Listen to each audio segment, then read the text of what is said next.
Begin transmission.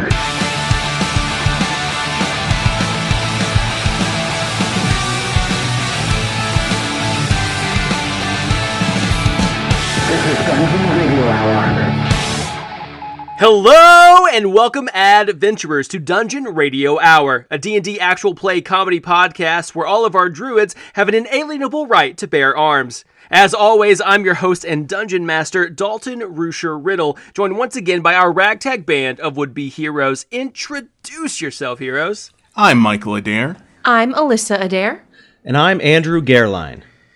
Well, boys and girl, this is typically the point in the show where I come up with a witty icebreaker or a fun and engaging game for us all to partake in before we jump into the show. But tonight, you get nothing. Yay! No! Please, sir, but we're so hungry. We're so hungry for the icebreaker, sir. Nothing. I got nothing for you. No love, no smiles, no smiles, no hugs, no love, not even compliments. Not even backhanded ones. Oh, shit. Wow. I live off of your backhanded compliments. Yep, you get nothing. So I'm just going to kind of sit here on my end and not say anything. So if you guys just want to sit here in awkward silence, we can. So, Dalton is being very quiet because we conspired earlier. I have had an idea for a long time for a segment, a little segment I like to call Prank Call Corner. Okay? And now there's a theme song, and it's going on. Yeah. It's cool. Is that Tyler Perry singing that song? I didn't know he sang. I don't think so. I don't think there are any lyrics. But there's a theme song, and it's still going. And maybe it's winding down. It's kind of winding down now. You're asking for so many very specifics in these post-op sound effects. It's a lot of drops. There's a lot of sort of radio-style drops and sound effects He did say it was non-lyrical, though, mostly because we have to pay for that. Right. Yeah. And we don't have anybody to do that. He helped in that small respect. But when you say prank corner, isn't that just your everyday? You know what? I don't consider... Yeah, what makes this different than a normal corner? Here's what's in your different. home. I don't prank people every day. I'm not a particularly pranky guy, but I do like pranks. Okay, all right, fine. So what makes it different today is I actually recorded it, and we figured out the logistics of how to do this. So I recorded a few prank calls, and what I want you to do is I want you to tell me when you think the person hangs up on me. Okay? I'm going to guess right now that in this day and age, not a single person hung up because they want to be so damn good at their job, and whatever you called them about, they want to be able to close that conversation. That's where you'd be wrong. I was very obnoxious to these people who work the phones. Of course you were. God bless you. I appreciate... you know what? Actually, I think I brought light to a few of their days. Honestly, I think I gave them some laughs. We'll see. Are you telling me that anytime you are obnoxious to the point of annoyance, I can just stop the call, hang up? I would like to hang up on this friendship. Is that possible? I mean, you could try, but I will be calling you back. There's a stop recording button. There is a stop recording. We can stop recording every time we hang out, for starters. Yeah, you can leave right now. But then we couldn't monetize our friendship, and we don't want to lose that. All right. Here we go. We're going to roll into the first prank call, and, every once in a while, I'll pause. Feel free to comment. Yeah. So you know when they hung up. I was on the call, yes. That's right. That's the whole premise. Okay, and we won't hear them hang up. Okay, here, I'll break it down for you. I'm going to pause. I'm going to ask, do you think they hung up? And you can say yes or no. Then I'm going to hit play. And if they hung up, you'll hear it then. Make sense? I want to hear the call before I guess, though, because I have to guess it based on the terrible things you're saying. Yeah, but if you hear the call, you're going to know they hung up because you're going to hear it. Well, then this game is not designed very well. Listen, no. I want to hear the things you say so I know what the odds are that they stay on. Or not. Hey, buddy, you're about to. Have you slept, not you at said, all? Like that? You said you're going to hear it after we guess. Okay, shut up. Play the recording back. See, Mike said exactly what I said he said. Okay, here we go. Explain it again. You're going to hear... I don't know what's so complicated. You're going to hear some words. In the middle of the words, I'll pause every once in a while. Yes. And then I'll say, hey, do you think they hung up? Okay, and you'll say yes or no. and then I'm going to keep playing, and you'll find out. Okay. You'll either be right or wrong. You Let's still don't do get it. All right, let's do it. No, I get it. Let's give it a shot. Okay. All right. So here is prank call number 1.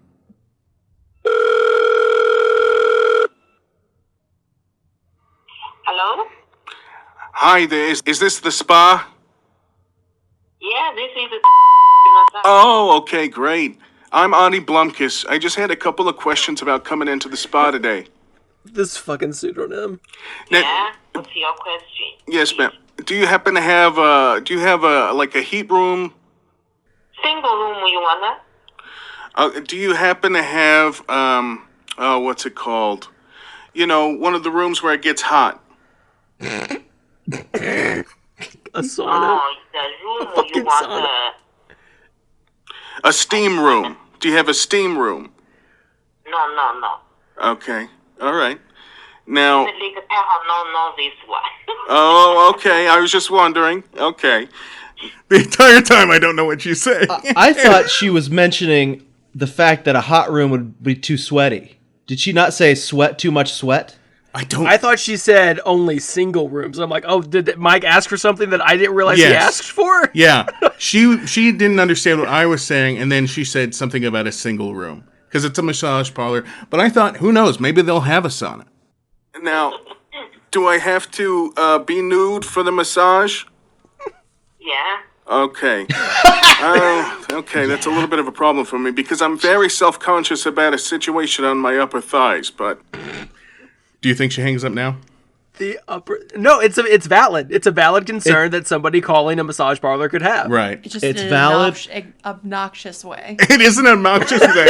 He's an obnoxious person with an obnoxious voice, but... You can tell she's annoyed. Whoever this is on the other end is annoyed. Just to go back to the beginning of the call, I love how she just answered hello. Like it was just her personal phone, which it probably is. She probably owns this business and just doesn't give any fucks, right? Okay, we're going to keep playing. Let's see. You know, I want to get a good massage. I want to be comfortable. Okay, so everybody's nude. Everybody. Yeah. For the massage. Okay, all right, I was just wondering. I was thinking about wearing, like, it's, they're not overalls, it's like a half overall. It's Japanese denim half overalls from Japan. So what I'm describing is jeans. Japanese half overall denim from Japan. I don't know if she understands what I'm saying. I didn't understand that. I know. He's a weird character. Okay. Do you think she hangs up now? Because I'm asking her to wear jeans in the massage, and she's told me I have to be nude. I don't think she's gonna know that you're saying jeans, but I do think this lady is gonna hang up eventually. Yeah, she's not having it. Okay, we'll see. And it's the only fabric that makes my upper thighs comfortable anymore because of my situation. But okay, but I can be nude. That's fine. All right, that's fine. Now, do you have openings today? Yeah. Oh. Maybe they're open. Openings. Okay, excellent. Anyway, what was your name? Oh, my name is... Okay, you've been very helpful today. I think I'd like to book a massage. Let me go ahead and check my piggy bank. And can I pay only in quarters? Do you think she hangs up now? No. Probably. No. Because here's the thing. If this is her personal phone, if this is her business that she breaks her back to try and run on a daily basis, she is going to stay on the phone because it is a sale. You think this lady, she wants a sale. At the end of the day, it's all about money. She's close. No matter the cost. She's close. She's close. Okay. Mm-hmm. So we got one she hangs up, one she stays on. Go ahead, Dalton. That's what I'm saying. Okay. All right. Quarters. Oh, I don't know. Quarters, how much? Well, how much is the massage? Because I have $70 in quarters, and I'm looking to unload it, because there's not a coin stun in me anymore. You know?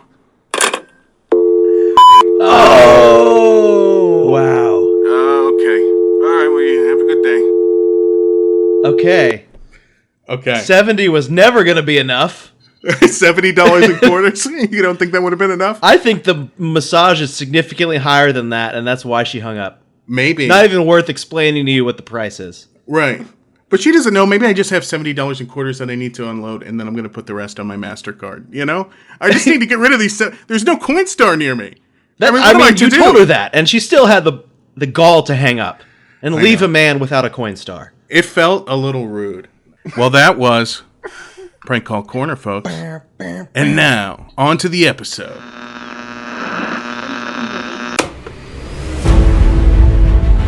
Last time on Dungeon Radio Hour. I don't think they're buying our okay? costumes. What I'm going to do with it is I'm going to fucking blast these guys with fire. So I'm not a fucking goblin.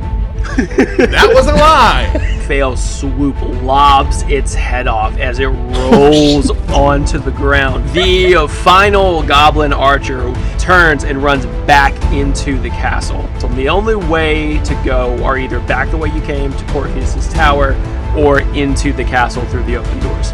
And as you all walk into the chapel itself, you hear the faintest slither.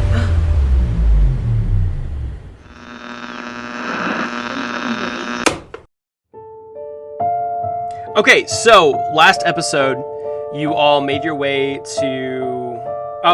last episode, we opened going right into combat as goblin arrows were flying through the air at our group. And before you could even breach the castle itself, you were intercepted by 3 hobgoblins and 4 goblin archers.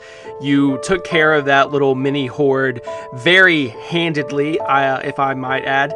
And in the process... You're welcome.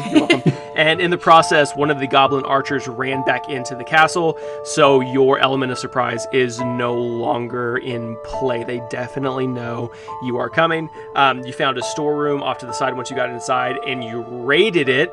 You found anything and everything that would supply a small army, and you took 50 of each item and put it into Santa's bag of holding that Andrew currently has. And then as 50? You press forward into... Yeah, you took 50 of everything. I checked the transcript when I was making notes today. Wow, we're idiots. Yeah, you took... Go ahead. I thought I said 5. No, 5 of everything. I'm pretty sure you said 50. I said 50, and I was like, 50 this, 50 that, 50... Yep, and I was like, I think Alyssa said 5, but Mike did 50. Yeah, that sounds about right. Yeah. All for a joke. Uh-huh. Mike does everything times 10 the amount of a regular person. I also just want to say, I really thought shit, you were saying that this episode was also starting with arrows being shot at us, and I was like, again? Oh, no. Again, sir? No, we're going to start with a different kind of combat. Oh, good. Wonderful. Hooray for me. If you've looked at the outline, you will see my note. Combat in castle is very heavy.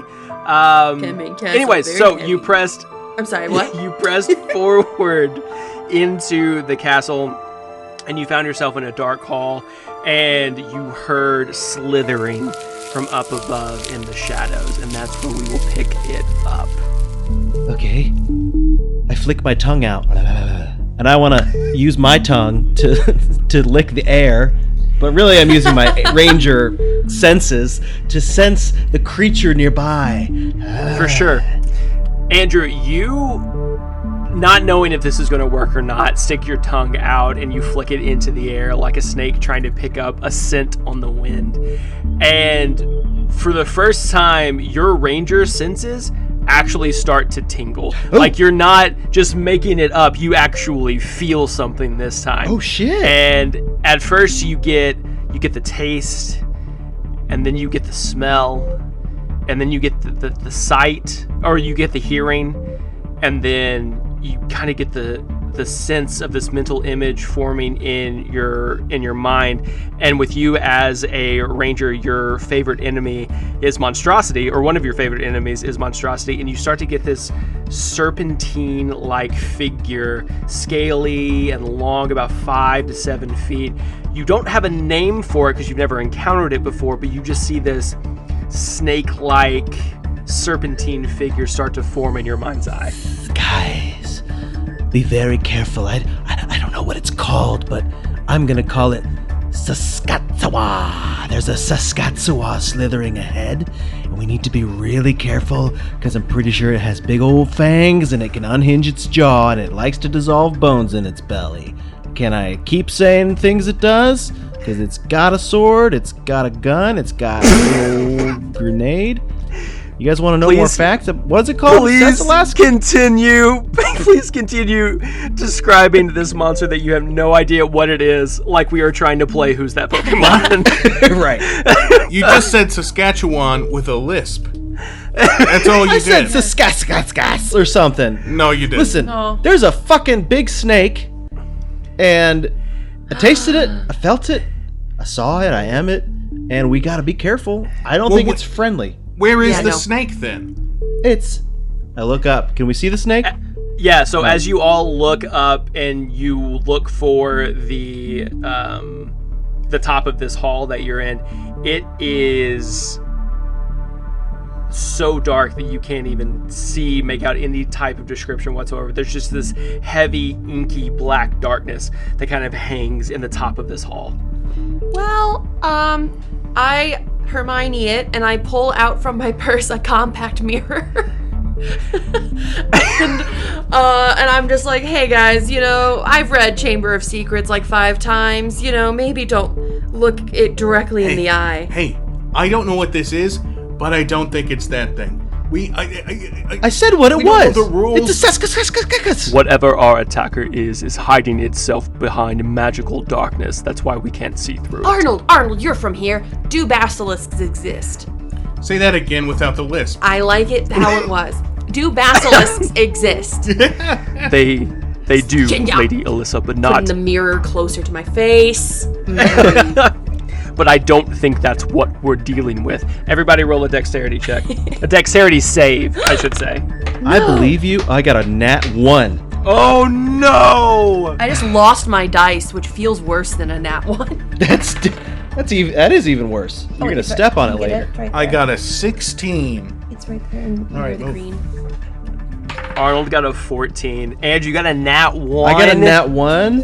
Buddy! But favorite enemy... Wait, I do have an advantage on checks against a favorite enemy, right? Oh, you do? All right. Okay. There you go.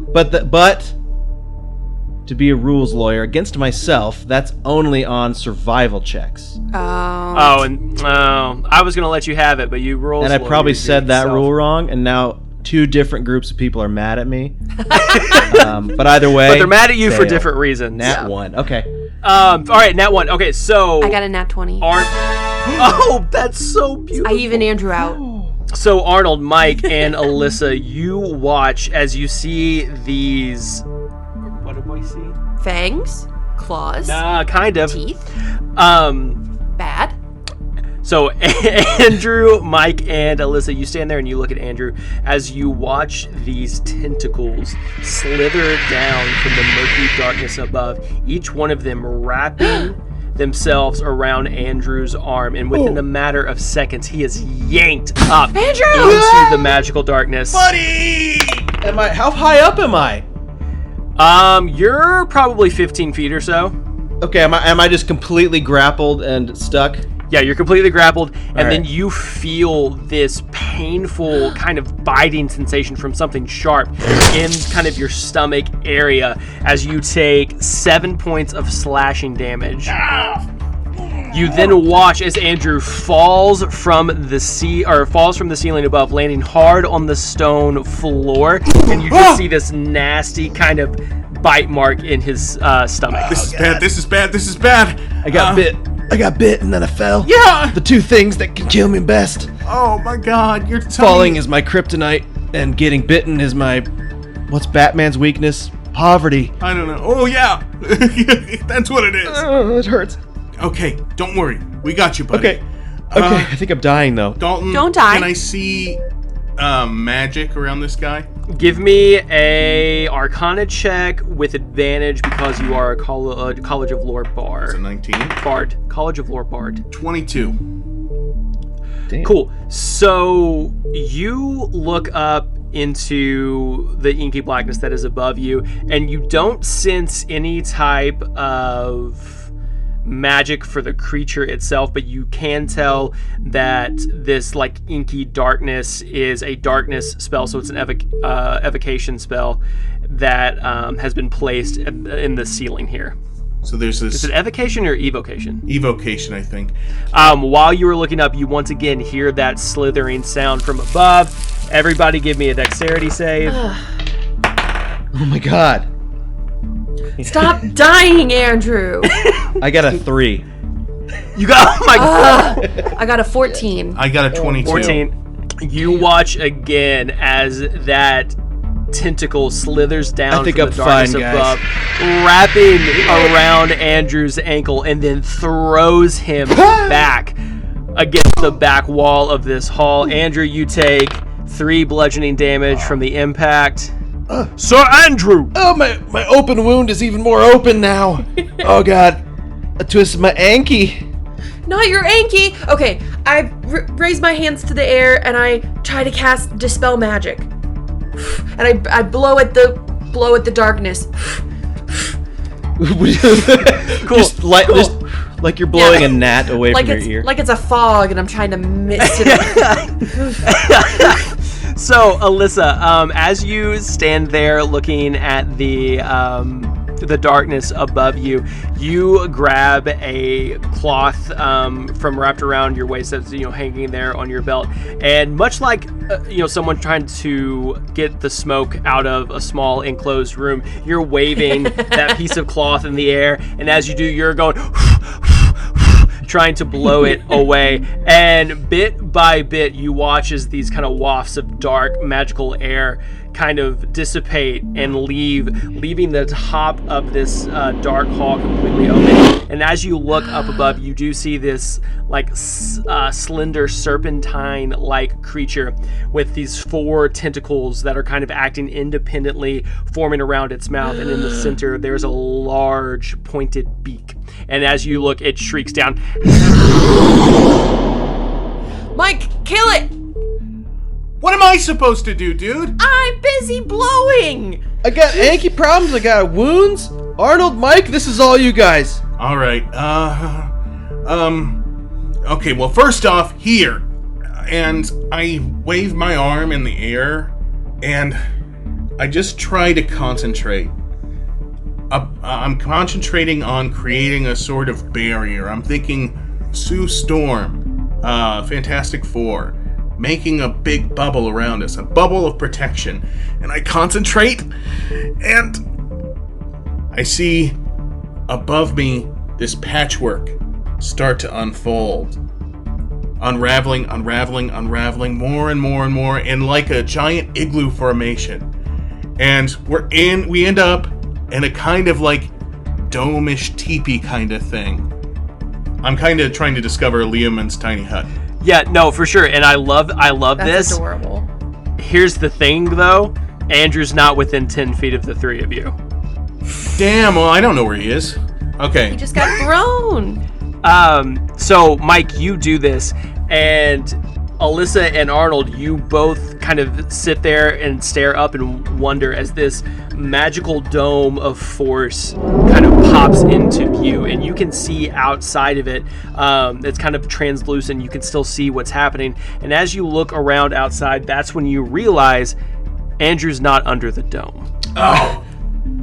I tried to make it as big as I could, dude. You forgot Andrew. I see this dome form around my friends, and it just kind of stops right at my foot. And I just look up at the creature, and I look down at the dome. And I try to get inside the dome. Am I able to pass through it? Yeah, Andrew, so you run up and you try to get into the dome. Hobble on my anky. Oh, fuck. So Andrew, you run up and you see this tan kind of energy barrier that all of your friends just disappeared under, and you're trying to go under it, you're trying to hit on it to get in, and it is not budging. There is no movement. And from the inside, you guys just watch as Andrew pounds mercilessly on the outside Open of this the door! Guys, I'm sorry if I pissed you guys off. I didn't mean to get captured and thrown across the room. I hope that didn't offend you guys. Arnold? Alyssa? It offended me a little, but I'm gonna look for the door. Buddy, we're trying to find a door. I don't sorry, I just made a hut. I don't know. You made a hut, and I love that you can make a hut, but I would like to be inside the hut. Job of the hut making hun. Thank you, babe. I don't know, man. Okay, what if I draw a door with my finger? Like chalk zone. I try to chalk zone a door in it. You take your index finger and you run it across in a archway formation around the shape of Andrew, and you watch as the drawn shape kind of indents into the magical barrier, but then dissipates against its magic, not creating a door. Michael, I understand that you don't always have control of your magic, but this spell at this moment in time was not the best idea. He is no match against a Grick. And as Arnold says, Grick, a large, slender shape drops from the ceiling above onto the dome. The three of you underneath it hear this kind of thud as something heavy falls on top, and you watch as it slithers down closer to Andrew. Andrew, I'm going to let you have a reaction before it comes at you. Okay, just so the people listening audio style, a Grick is like a fucking, I just looked it up, it's like a snake, giant snake with like a Demogorgon face, but the opening of the Demogorgon mouth are tentacles. And inside it's got like a fucking salivating sharp beak, and it's really scary. I look down, I look at my fingies, I feel my bow, and I'm like, "Hi, sir. Do you speak English?" And it responds with a I don't think he speaks English, Andrew. Does that mean no or yes in your language? I don't know. Either way. and then go ahead. No, you go ahead. I was just going to say, after you say that quip, it will lunge at you unless you wanted to do something else. No, have it lunge at me. Okay. Unless you got a second quip. And as you say that line, it lunges forward at you, all four tentacles coming toward you. Back inside the hut, what are the three of you doing? Let me out! Let me out! I don't know how to let anybody out. I just made a hut. I don't know how the hut works. It's a hut. You gotta just relax. You gotta relax into it, and then the magic will go away.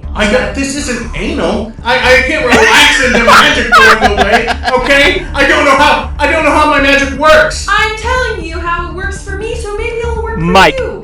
As you're getting more and more worked up, you watch as the wall of force that this hut is made out gets thicker and thicker and thicker. You're stressing me out. Release. Breathe. I try to physically unclench my butt. I'm breathing. I'm trying to noodle my arms. I'm loosey-goosey. I'm thinking loosey-goosey thoughts. I'm trying to open a door. I'm trying to loose goose. So as you feel yourself just kind of melt into the stone floor of this dark hall that you're all in, the wall of Leomund's tiny hut gets thinner and thinner and thinner until it's just the faintest whisper of magic before it disappears completely. As the three of you look out, you see Andrew being grappled to the ground, a tentacle on each arm and each leg as its beak, salivating and menacing, gets closer and closer to his throat. Okay. All right. Hey, quick. Action plan. What do we do? The plan? Action! We attack! Help! And I pull 2 daggers, one from each thigh, and I just go running to stab it. It makes it sound like you have them in your thigh. they were stuck inside. You just have daggers in your thighs. She ran out of room in her sheath, so she just has been stabbing her thighs and arms. I imagine that I have sheaths on my thighs and on my ankles. Like No, I that have makes those more like sense. like a garter. We didn't Like- think you actually stabbed your thighs. Oh, I thought you did. But yeah, I quickly pull 2 from my leg, the sheaths from the leg, and I just go running. Stab it, to babe. stab. Cool. Give me a roll to hit, disadvantage with your left hand. Disadvantage with my right hand. Don't even know what. Oh, that's hand I right, you weirdo. Disadvantage with your right Feels wrong hand. the way you are. Is this the first time that this has been mentioned on the show? Alyssa's I think so. left-handed, everybody. Alyssa's What a left-handed. freak. Now you know why she's lesser than the rest of us. We love left-handed. So. That and you're a woman. Sexism.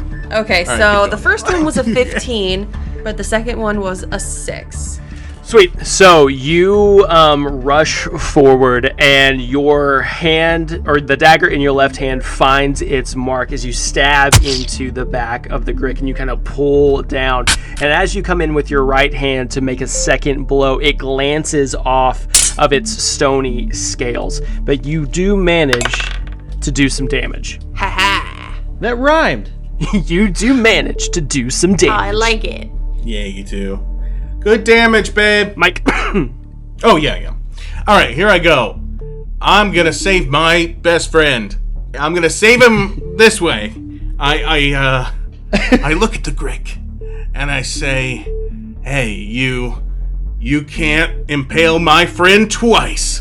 And I swirl my finger in the air, and I'm going, do-do-do-do-do-do-do, and I'm hoping I hypnotize him.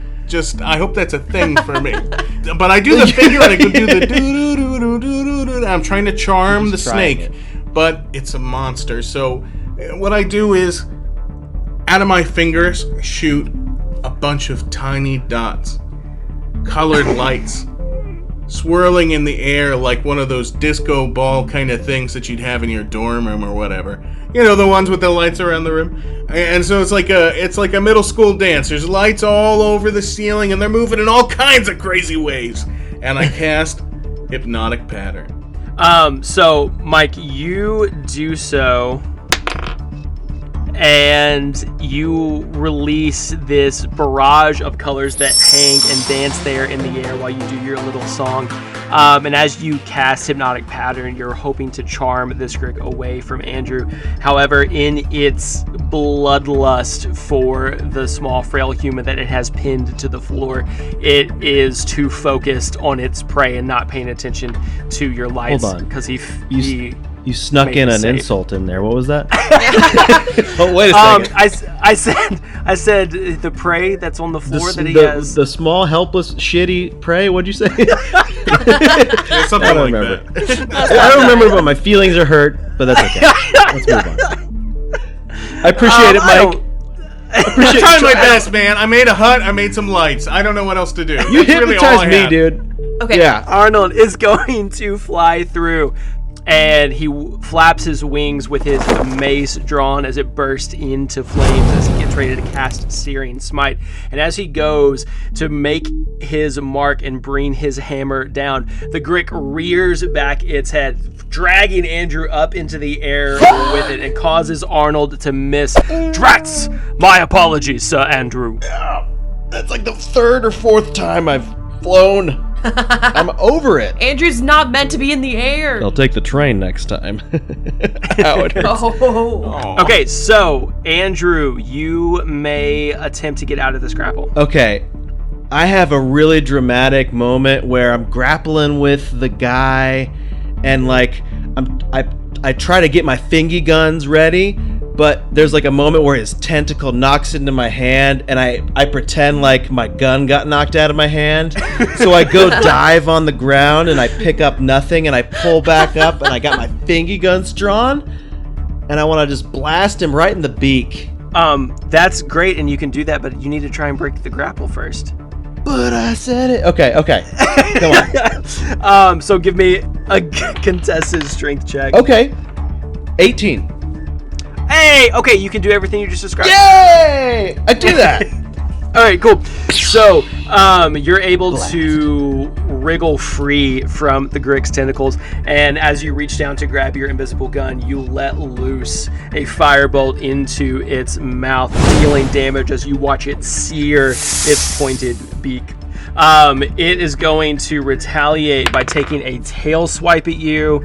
But the fire that it just took to the face essentially has thrown it off of its balance, and its tail misses you, slamming hard into a stone pillar nearby as you watch debris kind of fall from the ceiling. Alyssa, you're up. Okay, so I've just been spending this whole time yanking my daggers out of him as he's been flailing around and throwing Andrew about. So I pulled them out, and I'm like, okay, daggers aren't going to be enough. So I flip them the other way, and I think about how it's a snake, and how Medusa with snake hair, how she would charge her victims, and I think about stone, and I stab again, but this time casting the spell meld into stone, but using my grammar pendant to change it into weld into stone. And I think as I do that, the tips of the daggers turn red hot like a welder.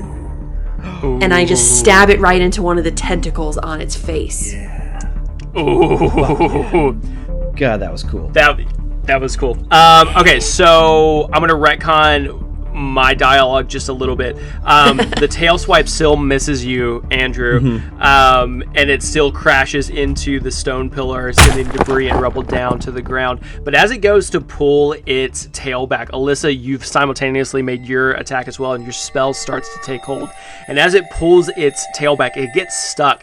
As you all watch the stone pillar kind of morph in shape into the tail of the Grick, as its stony-like hand starts to reach further and further down its body until finally becoming stone itself.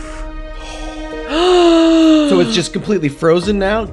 It's completely frozen now. It is now made of the same material, the same rock that those stone pillars were created from. Babe! What did I just do? You made it a statue! I go to pull my daggers out, and I'm like, oh, I think I welded this. Yeah. I welded them in there. You're gonna have to lose a couple of daggers, babe. My daggers. Your daggers are indeed welded into the grid. Get you some more daggers, Alyssa. It's okay. Promise. I've got like 7. Okay. Hey, that's too many. Somebody take some away from her. That's too many. You Stab one more in there. Weld another one. I take another All right. one, the blunt one, and I stab it in All right. for good measure. I just want to say, Alyssa, you remember a while back when Bathsheba said there was a powerful one among us? I'm now convinced that is you. That was insane. You just turned a giant snake into a rock? I mean, this old thing, I go to lean on it and I miss. You know, it's all in a day's work, you know? Yeah, look cool, baby. I pat it. Yeah. I'm glad I'm on your team. You know, I feel like I'm slacking here, guys. I feel like I'm not contributing much to the group. It makes me feel self-conscious a little bit. No, dude, you're doing great. You could shoot things so good, and Alyssa could do spells. The only thing my magic did was make like a planetarium show and a hut that was too thick. It did nothing. But both of those were so cool. And you know what? Normally, a thick hut would be so needed. Like when we were in the swamp, we could have used that God, hut. could we ever have used a thick hut? Yeah. Yeah. Was it cool in there? It looked pretty cool from the outside. I was really jealous, to be honest. It was temperate. Yeah, but you got to be part of Hut Club, you know? You wouldn't get it. So it was on purpose then. No. All right. This whole castle, there's some fuckery going on here. We need our wits about us to get out of this alive. I think, Dalton, if I may, I'd like to cast clairvoyance. Oh. Ooh. I love how you all got updated spell sheets and now you're just casting spells left. I'm casting so many spells. I'm not a spellcaster. It's almost as if we leveled up between the last episode and this one. It's so weird. Crazy. And now we're excited. I put my fingers to my temple like I'm Professor X, and I send a shiny ball of light through the wall into the next room. With my brain. Ooh. With only my brain. What is it supposed to do? I can listen or feel or hear, like whatever's in the next room. Yes. So you can choose between hearing or seeing what's in the next room. What is your choice? I choose hearing because there was magical. Oh, true. Because There was there's magical darkness. Don't talk over me. You're talking over me so much today because there was magical darkness. Magical darkness. Because there was magical. You were asking for it. God damn it! Because there was magical darkness, and I need to know what's in the next room to save our lives, and I'm doing magic for it. Go ahead, Dalton. Okay, cool. So you send this shining ball of light forward into the next room, and you see... Oh, you don't see anything because all you can do is fucking hear. Because that's what you picked. So you send this ball of light into the next room, and you hear the clanking of silverware, the clatters of plates and bowls. You hear the liquid being poured from various things, and you hear the sound of several goblins as they appear to be eating and conversing. It's all, however, in goblin speak, so you don't know what they're saying. Since we're out of combat, switch to seeing, which is also an action. You could switch between them. Okay. Let me see. How many goblins are in there? I didn't get enough info. Cool. So you are seeing now that this is a banquet hall. There are 4 long tables kind of placed in this large room, and at each table there are about 6 to 8 goblins. And at the head of one of the tables is a very large and rotund goblin that is chowing down on, it looks like, several plates at one time. So how many total goblins? Let's say 22. What? Well, if you're making it up, let's say 7. Why 22? Jesus fucking Christ. Because I said 4 to 6. The whole game is made up, to be fair. At 4 tables, yeah, and it's all made up. And I'm the boss, so there's 22 fucking goblins. I thought I could negotiate. Okay, fine. You can't negotiate shit. Plus the fat one, it's 23 even. No, it was including the fat one. Don't try to make it more, dude. It's 22. Fuck. I turn back to everybody else. Hey, guys. What'd you just do? Well, I'm discovering a lot of magic today. It's like something big happened recently.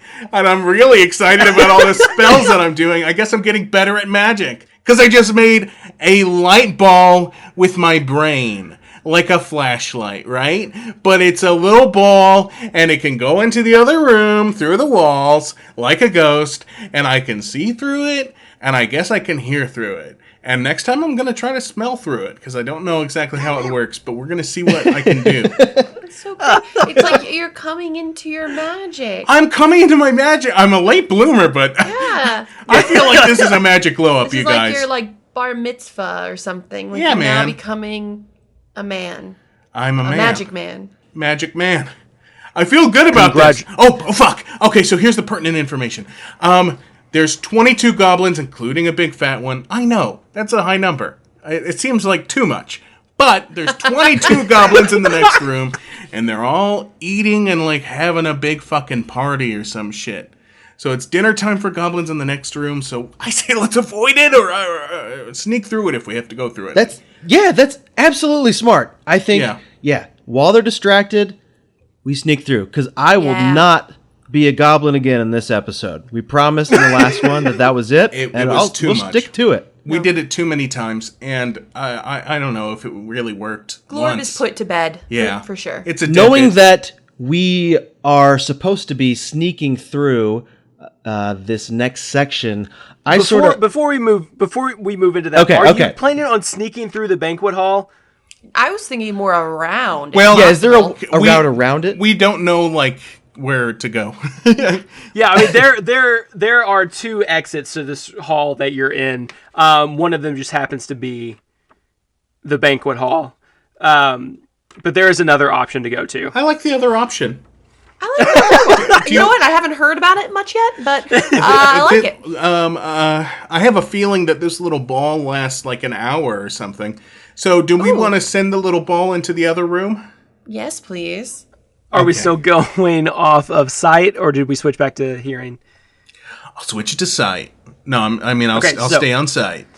So you send your ball of light into the other room, which is also an exit to this hall. And the room that you go into is this large kind of chamber. And there is an altar there in the middle with a blood-stained cloth running across it, blood-stained black cloth. There are silver and golden ritual-like instruments that sit on top of the altar. There is a large blood stain on the stone floor underneath the altar itself. And then behind the altar, kind of set up on display, is a large obsidian statue that depicts a spider with the upper half of a woman, kind of like a centaur situation. No. But it's a bottom is the spider and the top half is the lady. Oh, like the Spider Queen from Doctor Who. That's a nerdy reference, Sure. everybody. Yeah. But I don't watch Doctor Who, so I don't know. It's a good show. The reboot, anyway. It's a good show. That's a really good show. All right, guys, real quick warning. Okay. The other way's not great either. There's a fucking big altar thing covered in blood. Everything's covered in blood. There's like curtains with blood on them, and I don't think anybody's in there from what I can see. Because We got creepy sacrifice room. Or it's we a got creepy sacrifice room. goblin room. Hold on. But, guys, what if... I mean, we know Dalton's here. We know he was important. What if he was important because they needed to sacrifice him? I mean, shouldn't we go in there and just make sure? Like, I can lick all the blood in there, taste all the dead bodies to see if it's him? Don't lick the blood. I'll volunteer. I already think we said could it. we could just look at the bodies. Andrew, No, I'll lick you him. don't Okay. need to lick. Do not lick the blood. Don't lick or it. the bodies. Don't lick them. That's how disease I'm not going happen. to listen to a bird. No offense. And you guys are married, so that's nepotism. So we'll go with what I said. I'm going to lick blood. It makes and bones absolutely no sense. and trails. Literally, it's 3 against 1. All right, Just don't do it. I'm not going to try. I'm not going to stop you. I don't care anymore. You lick too many things. You've eaten too much flesh. You've eaten a lot of flesh lately, and that wasn't none a of it thing back in counts. the old world. None of it counts because we're in a fantasy world, and this is only temporary. It's a real world. Yeah, but once we leave it, once we get home, it basically, in my mind, erases all the deeds we did in this world and such. So I It's kind of figure, like the morality of like Infinity Pool, like the movie, where they're yeah. like, but we're like paying money in this island, so who really cares? Like, we're not going to kill people Like in our how real world. Christopher Walken might have killed Natalie Wood on that boat, but it doesn't matter because it was international waters. Okay. Let's go into the next room. Remember that? That's an actual thing you might have done. Let's go to the next room. Oh shit. Okay, so you walk into the next room, and it's very much as I described it to Mike. It's a large, almost kind of a chapel type area. That's the kind of vibe that you get being from the Midwest, growing up in the church. That's the vibe that you get as you walk into this. Like Mike described, there's an altar in the center covered in a black cloth, which is covered in blood. There are gold and silver ritual instruments kind of scattered about. There's a large pool of blood on the stone floor underneath. And then sitting behind the altar up on this kind of like display is an obsidian statue of a half spider, half woman. Very centaur style. This is Goblin Church, you guys. We're in Goblin Church. They worship a spider woman. Not to like the sign of the cross, the goblin cross, which is 8-pointed. So I do it. I don't think you know anything about this religion, but one thing is for certain, ritual sacrifice happens in this room. And I don't know. Do you think it could have been Dalton? Do you think they would have killed Dalton? I don't think he seemed important to them. I don't know if they would have done that. I go and look around for any clues or signs of what the blood came from. You know, like bits of shirt or bone or something. I'm freaking out, you guys. Yeah, Freak so out, Alyssa, Frank. Don't freak you go up to the large pool of blood that is next to the altar. Give me a medicine check. Okay. Joke's on you, my medicine is fucking amazing. Yeah, it is. 19. Damn! Okay. You look at the pool of blood. It is dried, so this is not fresh, but it hasn't taken on that rust kind of dark brown hue yet. It's still pretty red on the stone. So it's not fresh, but it's not super old either. And it's a very, very dark crimson, like more dark than human blood would be. And it's kind of like thick. Okay, guys. Actually, this is like a good would you rather question. Like, would you rather deal with fresh blood or dried blood? Dried blood, I'm cool with any blood. You want me to get to tasting? Is looking No, not don't enough for you, taste! Alyssa? Because I can get my tongue out. No, it's not even needed, because look at this. Look at the coloring. Okay. I've seen dried blood before. Like, this is way too dark to be human Yeah. blood. Even with the amount that's here, it is way too dark. I mean, blood from human organs is very dark, like black. Well, I know it. Oh, I know. If like they stabbed Dalton in the liver, it could look like this. So it's a very real possibility that our friend is dead, and we should freak out like it is. I disagree. Look, as a woman, I'm just telling you that the blood does not look. Are you saying this is menstruation blood? I'm not. I'm saying. Are you saying Dalton menstruated in this room? I'm saying my knowledge of menstruation helps me identify blood. That's all. Why you gotta make it weird? I don't know. Okay, listen. Point taken. You don't think it's human blood? Maybe it could be. It's like way too dark and way too thick to be. Do you put the sticky blood. side of the pad on the skin or? Yes. On the other side. Yeah, you gotta tape it shut. That's what I thought. Okay, I'll ask more questions later, Alyssa. Yeah. I think you're right. I trust you. You're the smartest one of the group. You do know blood. I know blood. I think you're right. I don't think this is human blood. What if they sacrifice themselves? I mean, Dalton, we've seen goblin blood before. Does it seem more the consistency of goblin blood? What if they sacrifice themselves to please their god? And what if Dalton is Goblin Jesus? But that's that spider thing doesn't look anything like Dalton. That could be way too many legs. You know how it's like the Father, the Son, and the Holy Spirit? That's the Holy Spider. This is like the Virgin Mary. Or maybe like that's the Virgin Mary. Yeah. As you all are having this conversation, you just hear Arnold go, "That is Loth." Loth. I knew the that. Virgin Loth. She is the demon queen of spiders, often worshipped by the drow. Oh. A demon? A demon as in like a hellish demon? Those are real here too? Did you just say demon queen of spiders? That's actually a kick-ass name. I'm not like gonna lie. a band name or something? But in real life is fucking terrifying. Demon queen of spiders. That's the scariest string of words you can say. This sounds absolutely terrifying. Also, what are drow? You would know them as dark elves. We call them like drow. Neznar. Neznar. Yes. Okay, so he obviously worships spiders. And they worship Dalton, and the goblins slit their own throats here every Sunday. Hey. 10:30 a.m. Guys, okay. Listen. We don't want to stay in this room. Bad things happen in this room. We don't know how long dinner is. The service could end any moment. Let's send the ball of light into the next room and get out of here. Okay. We're wasting time. Okay. All right. Go ahead, ball of light, and you can go into the next room, and I sing my song. So you press your... I'm gonna let it shine. This little ball of light.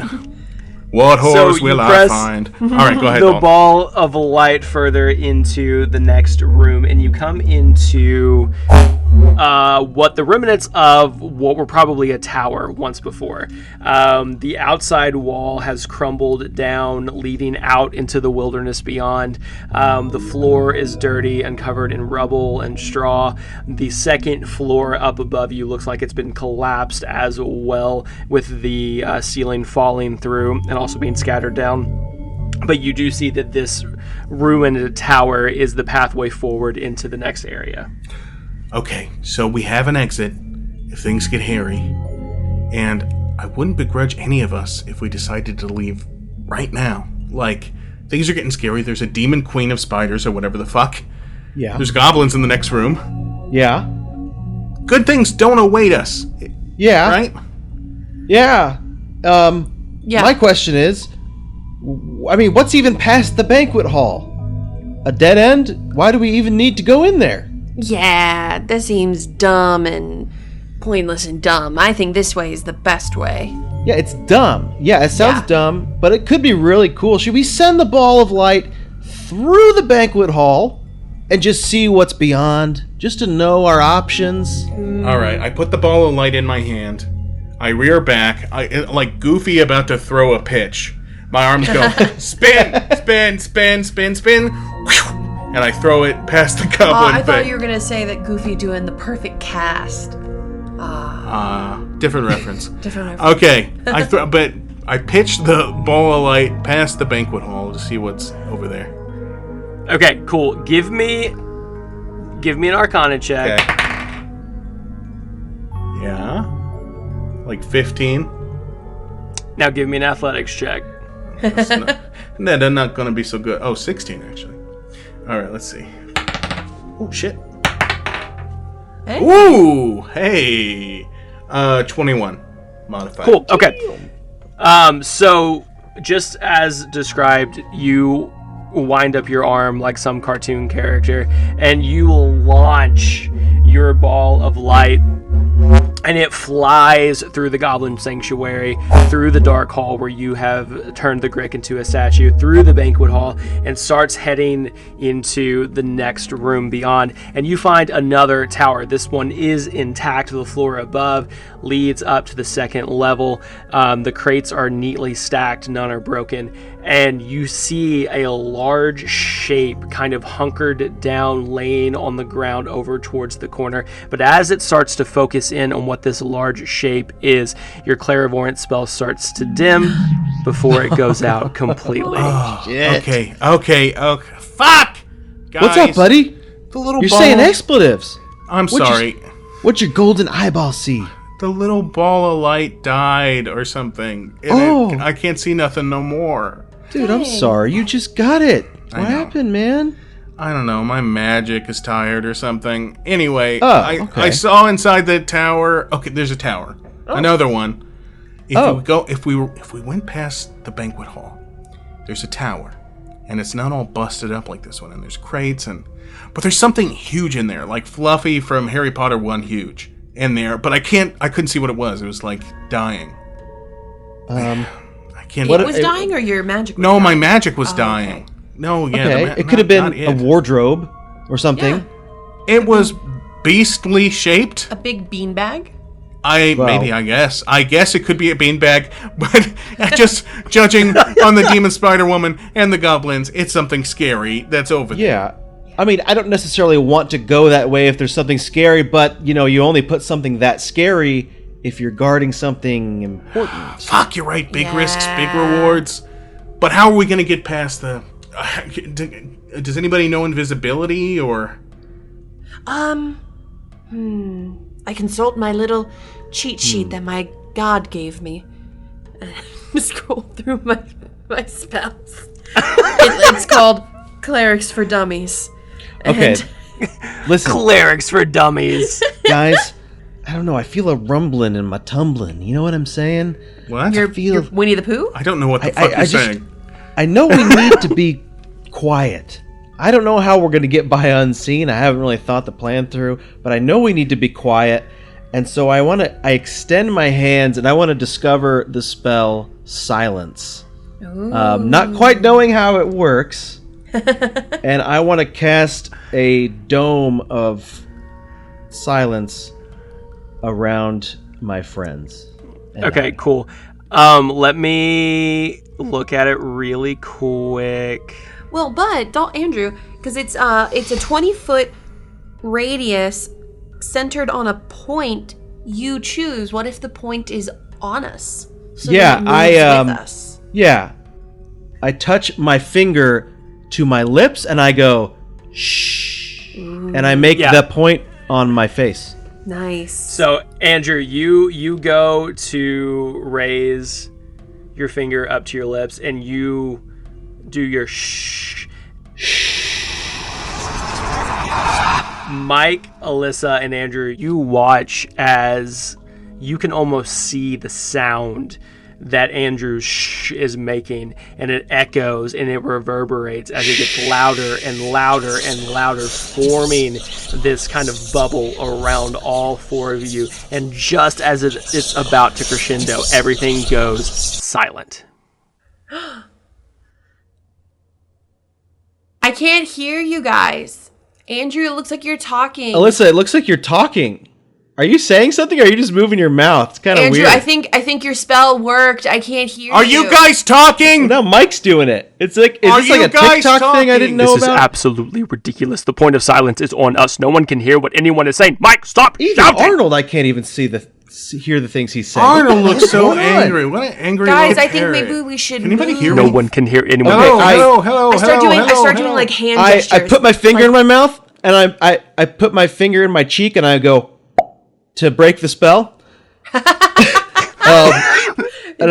Andrew, you do so. You run your finger through your cheek as you make an audible pop, and you watch as if a bubble has been bursted as the sound just dissipates away from all of you, and everything comes rushing back. I said, are you guys talking? Shit. Okay. Shit. Sorry. Guys, Sorry. remember the library? Do you remember the library with the lights? I have library lips, dude. You got library lips. Make a bubble of silence, but it's silence for us too. Dude, those are powerful library lips, and I think that this could be useful. Nobody can hear us. But we can't hear each other. But that's okay, because if we just figure out a plan now, and we can use hand signals. We're great at space work. Mimery. We've mimed. True. We got that. We're theater kids. So here's what I'm thinking. Maybe we silence ourselves and we create as distraction, right? They can still see us, but not if they're looking at something else. So how can we distract them in the next room? Dude, your good old buddy, Archibald. Archibald. Oh, Archibald. Oh my God. I start rubbing my hands together. We could do a tap dance of some sort, put on a real song and dance. We sneak by. As soon as they're distracted, I'll cast the spell. We'll pass through. I'll pop it. I don't know if he's a confident dancer, but I guess we could see.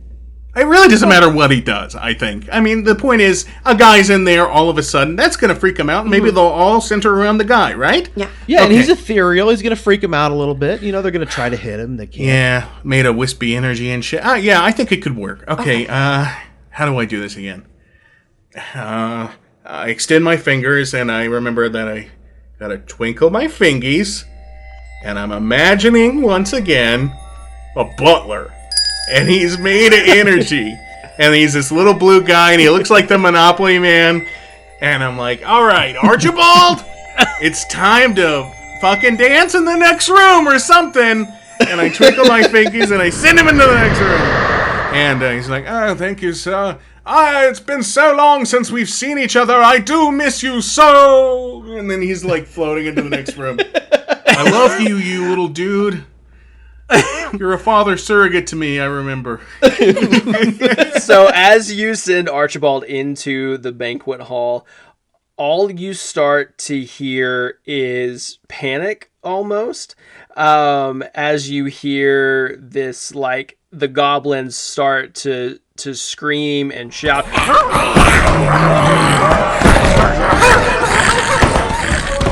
And it's nothing but pandemonium on the other side. And you peek your head in, and you just see all of the goblins with swords and bows raised, chasing Archibald around the banquet hall.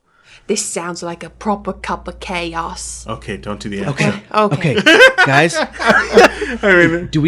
I know we said we were not going to be goblins anymore.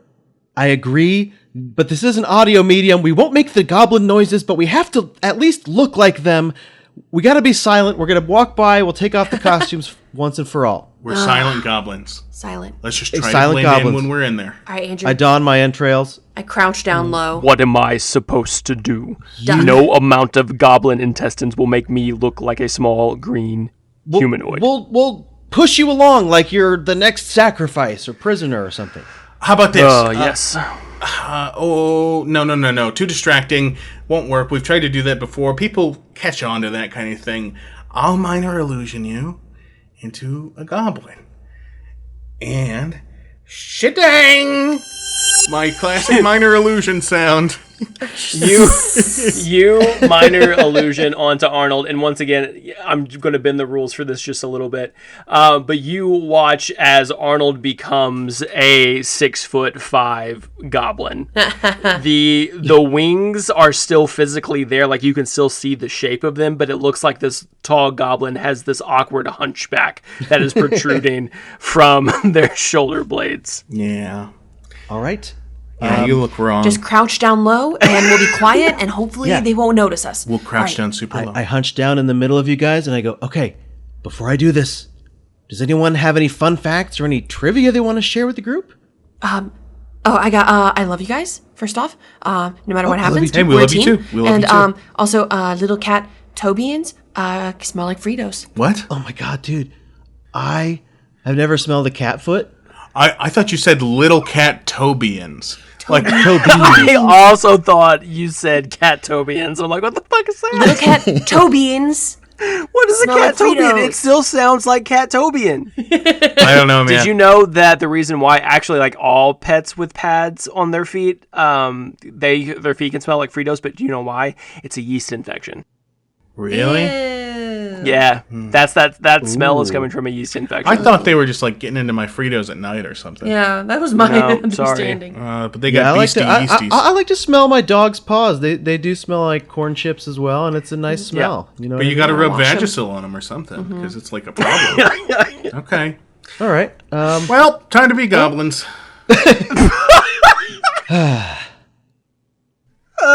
All right. Well, guys, talk to you later. And I lift my finger to my lips.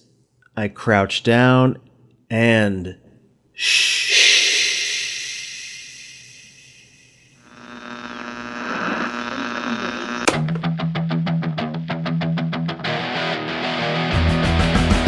The further and further our heroes delve into Neznar's castle, the more and more dangerous it becomes. Will they survive long enough to find their friend? Find out next time when our new episode drops on October 17th. In the meantime, we want to give a special shout out to our newest patron, Genevieve.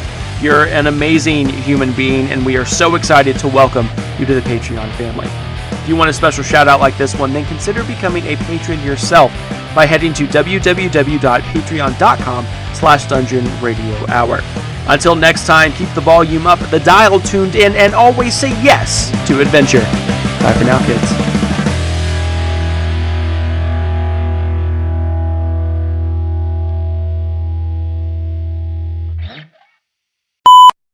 Forming around its mouth, and in the center there's a large pointed beak. And as you look, it shrieks down. Ah! We'll put it in post. That wasn't a great shriek. I loved it. Actually, sounded pretty good. I liked it. Yeah. Mike, kill it! Kill it!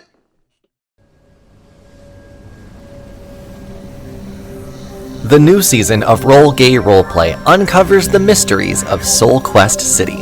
This comedy fiction story follows 4 detectives: Bay, let's go kill somebody; Linspector Saint Tit, obviously I'm a man of sophisticated cigarette taste; Rux Baldacchino, Hey, did you say hot dog? Make sure they're, like, regular hot dogs, no ketchup. and Zastasha Felzar. Hashtag live, laugh, love. Hashtag tentacle. Hashtag bailing you out. As they search for clues and unlock secrets, one client at a time. Season 5 of Roll Gay Roleplay is available now on your preferred podcast platform.